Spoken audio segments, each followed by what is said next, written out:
ሰላምና ጤና ለሁላችሁም ለዩቲዩብ ቻናል ቤተሰቦቹን እያልኩ ዛሬውን ፕሮግራም ጀምራለሁ። በተለይ በዛሬው ፕሮግራም ላይ እቶች በጣም ጠቃሚ ምክር ይዤላችሁ መጥቻለሁ። በዛሬው ቪዲዮ ላይ እጅግ በጣም ድንቅ የሆኑ በጣም ጥቅም ያላቸውን ሶስት መሰረታዊ ሚስጥሮችን እናያለን። በእርግጠኝነት እነዚህን ካወቃችሁ በምንም አይነት ሁኔታ በፍቅር ህይወታችሁ ውስጥ በትዳር ህይወታችሁ ውስጥ ትዳር ውስጥ ላላችሁ ሰዎች በተለይ ግን በፍቅር ግንኙነት ውስጥ ላላችሁ ፍቅር ግንኙነት ውስጥ አልገባችሁ በፍቅር ግንኙነት መንገድ ላይ ላላችሁ በርቀት ፍቅር ውስጥ መሆናችሁ ላላችሁ ሰዎች እጅግ በጣም መሰረታዊ የሆኑ ሐሳቦች ናቸው። በተሻለ ሁኔታ ጤናማ ፍቅርን ማስኬድ እንድትችሉ ውጤታማ ፍቅር ህይወት እንዲኖራችሁ ለሯጮች ለአጭበርባሪ ወንዶች እንዳትጋለጡ የሚያግዛችሁን ሶስት መሰረታዊ ሐሳቦችን እናያለን። ከሰማችሁ በኋላ ለሌሎች እህቶች ሼር ማድረጋችሁን እንዳትረሱ በዚህ አጋጣሚ ያሳስባችኋለሁ። ለቻናል አዲስ የሆናችሁ ሰዎች የኛው የዶክተር አበሻ ኢንፎለት ቻናል ነው። እኔ ዶክተር ዳኒ ይባላለሁ። የስነ አእምሮና የስርዓተ ጾታ ኤክስፐርት ነኝ። ቻናሌን ሰብስክራይብ ብታደርጉ ከጎን ያለችውን የደወል ምልክት አንዴ ብትጫኑ በጣም ጠቃሚ መረጃዎችን ታገኛላችሁ። ቀጥታ ወደ ቪዲዮው እንግባ። በዛሬው ቪዲዮ ላይ የትኛውም ሴት እነዚህን ሶስት ሐሳቦች ጠንቅቃ ልታውቅ ይገባል።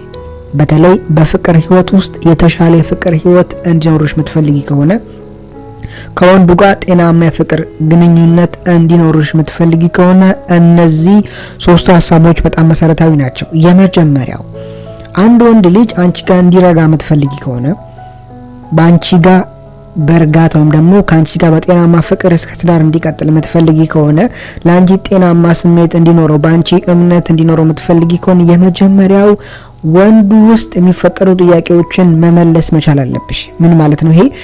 ወንድ ልጅ አንድን ሴት ለትዳር ትሆነኛለች ወይም ለትዳር አትሆነኝም ሲል አካልሽን አይቶ አይወስንም። እዚህ ጋር ያወራን ያለነው ስለ ሸንጋይ፣ ስለ ሯጭ፣ ስለ አጭበርባሪ አፍቃሪዎችም ደግሞ በስሜታቸው ወይም ደግሞ ስሜታቸው በ180 እየጋለባቸው እናንተ ጋር ስለሚያመጣቸው ወንዶች አይደለም። ያወራን ያለነው ጤናማ የፍቅር ግንኙነት ውስጥ ስላሉ ወንዶች ነው። በተለይ በጤናማ ፍቅር ግንኙነት የሚያምኑ መልካም ስለሆኑ ወንዶች ነው። በእርግጠኝነት እዚህ ጋር መናገር የምፈልገው ነገር ብዙዎቻችሁ ለሯጭ ወንዶች ለአጭበርባሪ በፍቅር ግንኙነት ውስጥ ጤናማ ስሜት ለሌላችሁ ደግሞ ጊዜያዊ ስሜታቸው በ180 እየጋለባቸው ለሚያሮጣቸው ወንዶች የምትጋለጡት በራሳችሁ መሰረታዊ ችግር ነው። ብዙ ሴቶች መልካም ወንዶች ወደ ህይወታችሁ ሲመጡ ከነሱ ጋር የሚኖራችሁ ጤናማ ያልሆኑ ሁኔታዎች ጤናማ ያልሆኑ ክፍተቶችን ይፈጥርና ያን ክፍተት ለመርፈን ብላችሁ የምትሄዱት አንዳንድ መንገዶች ጤናማ ያልሆኑ ወንዶች ጋር ያጋጥማችኋል እንጂ ስቲል እጅግ በጣም ብዙ ጤናማ አመለካከት ያላቸው ወንዶች አሉ፣ ሴቶች አሉ። ስለዚህ ቅድም እንዳልኩት እነዚህ ወንዶች እንዴት እንለያቸው ካላችሁም በተለይ እነዚህ የሯጭ አፍቃሪዎች አጭበርባሪዎች በስሜት የሚነዱ ወንዶችን እንዴት እንለያቸው ካላችሁኝ የኔ ዩቲዩብ ቻናል ቤተሰብ የሆነች ሴት ይሄን መለየት ይከብራታል ብዬ አላስብም። ምክንያቱም ብዙ ቪዲዮዎችን በስፋትና በግልጽ ከዚህ ጋር አያይዤ ስለሰራው በተደጋጋሚ መሰራቸው ቪዲዮዎች ይኖራሉ። እስካሁን ግን ቪዲዮዎችን ስትሰማ የመጣች ሴት ሯጭ አፍቃሪዎችን አጭበርባሪ ወንዶችን በስሜታቸው የሚነዱ ወንዶችን መለየት ይከብራታል ብዬ ለመናገር ይከብደኛል። ስለነዛ ወንዶች አይደለም እያወራን ያለነው ፍቅር ስሜት ስለሚሰማቸው ስለመልካም ወንዶች ነው።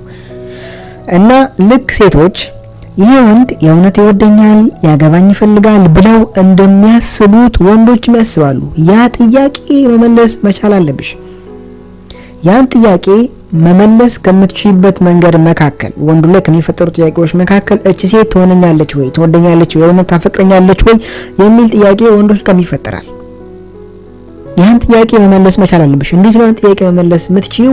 ናፍቆትን በማሳየት ያ ማለት እሱ ብቻ ቀድሞ እስኪደውልልሽ አለመጠበቅ፣ እሱ ብቻ ቴክስት እስኪያረጋ አለመጠበቅ፣ ስለሱ እንደምታስቡ ማሳየት፣ ሊመጣጠን የሚችል መሳሳብን መፈላለግን ማሳየት መፍጠር ያስፈልጋል። እሱ ብቻ ይደውልልኝ፣ እሱ ብቻ ቴክስት ያርግልኝ፣ ይሄ ጤናማ አስተሳሰብ አይደለም። እሱ ቴክስት ካላረግልኝ አላረግም፣ እሱ ካልደወልልኝ አልደውልም።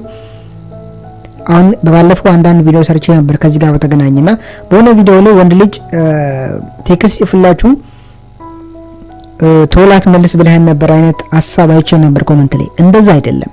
በባለፈው ቪዲዮ አወራነውና ይሄ ራስ ይለያያል። በባለፈው ቪዲዮ አወራነው ለኩራተኛ ወንዶች ነው። በተለይ በፍቅር ግንኙነት ውስጥ ጤናማ ስሜት ለሌላቸው አወኩሽ ናኩሽ አይነት ስሜት ላላቸው በጃዙት ወርቅ እንደወዳው ይቆጠራል። አይነት ስሜት ለሚሰማቸው ወንዶች ትንሽ ለተሰማቸው ስሜትና ለኩራታቸው መተው ያስፈልጋል። ያን ጊዜ ቴክስታቸውንም ስልካቸውንም ቀስ ብሎም ደግሞ ተረጋግቶ መመለስ ተገቢ ነው። ያኛው ሌላ አስተሳሰብ ነው፣ ሌላ ርዕስ ነው። ይሄኛው ስለ መልካም ወንዶች ነው ያወራን ያለነው። ቀደም ባለፈው ማውርቻለሁ። አንድ ወንድ ልጅ ከሰኞ እስከ ዓርብ ድረስ እሱ ብቻ ቀድሞ እየደወለ ቴክስት ያደርግልሽ ቅዳሜ ዕለት ቴክስት አላደርግልሽምና ማክሮፍ መነጫነጭ ለምን ቀድሞ ቴክስት አላደረክልኝ ማለት ተገቢ አይደለም። ለምን ነው አንቺ ስሜት የተሰማሽ ያለው ዛሬ ስለኔ አላሰበም የሚል ጥያቄ ተፈጥሮብሽ ነው አይደለም? ያ ጥያቄ እሱ ጋር ይፈጠራል። ወንድ ነው ሳብ ነው።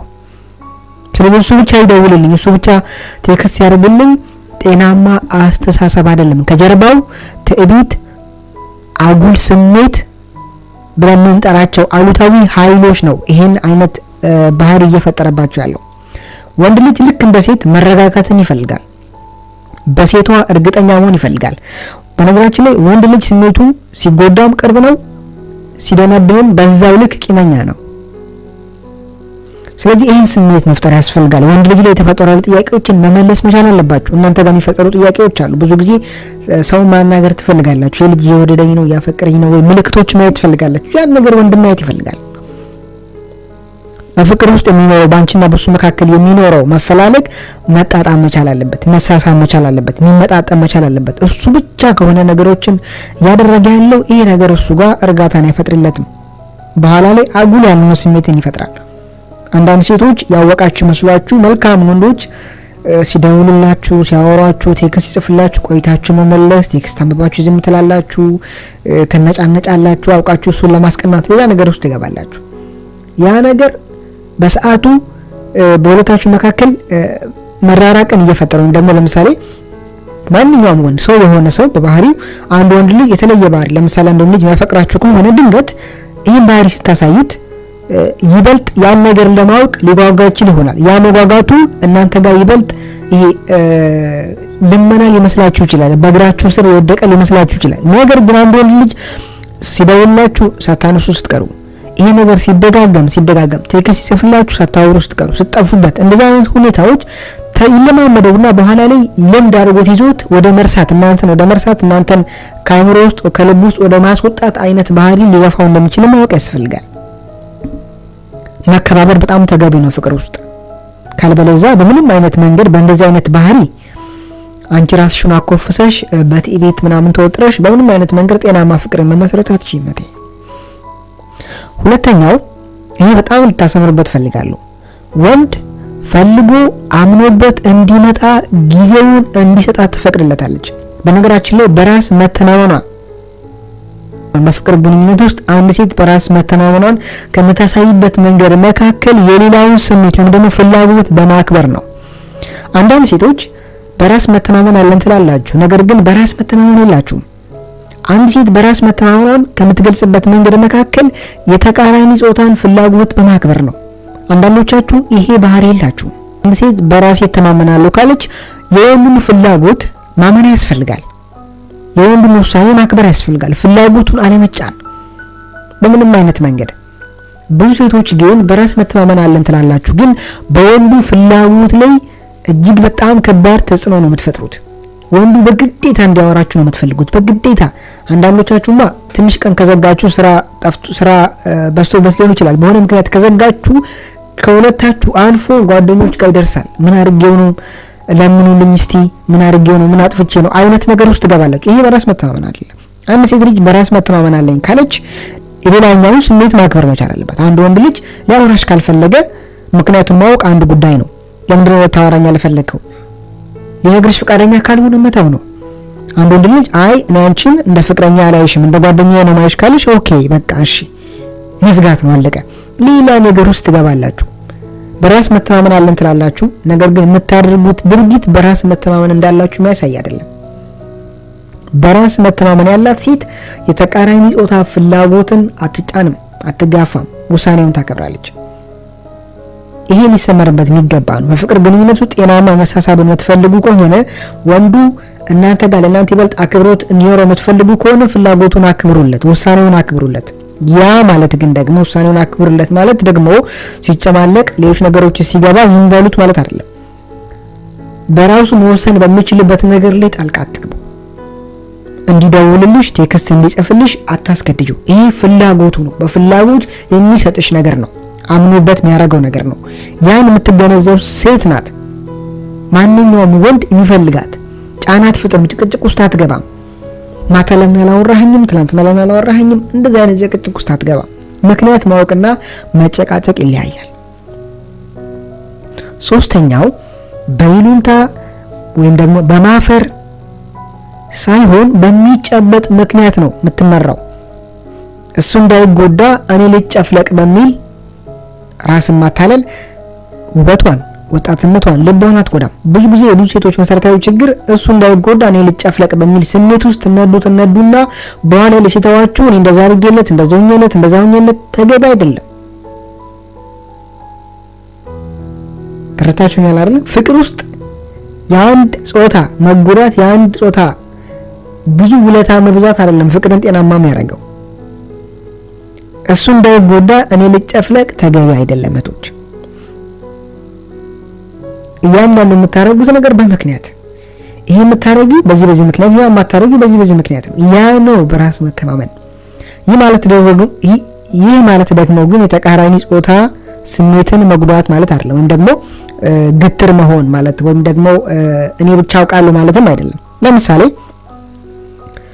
ለገንዘብ ችግሩ መወጫ ሲያረግሽ ከዛሬው ነገ ይስተካከላል እያልሽ ልክ ራስሽን እንዳለም ባንክ ቆጥረሽ ወይም ደግሞ ገንዘቡን ከዛፍ ላይ ለቅመሽ አገኘሽው ይመስል ገንዘቡን ምትበትኙ ከሆነ ይሄ ያለ ምንም ጥርጥር ልጁ ለአንቺ ፍቅር ቢኖረው እንኳን ያ ፍቅር እየተሟጠጠ እንዲያልቅ ነው የሚያደርገው እንጂ በጭራሽ አንቺ ጋር እንዲቆይ ያደርገው።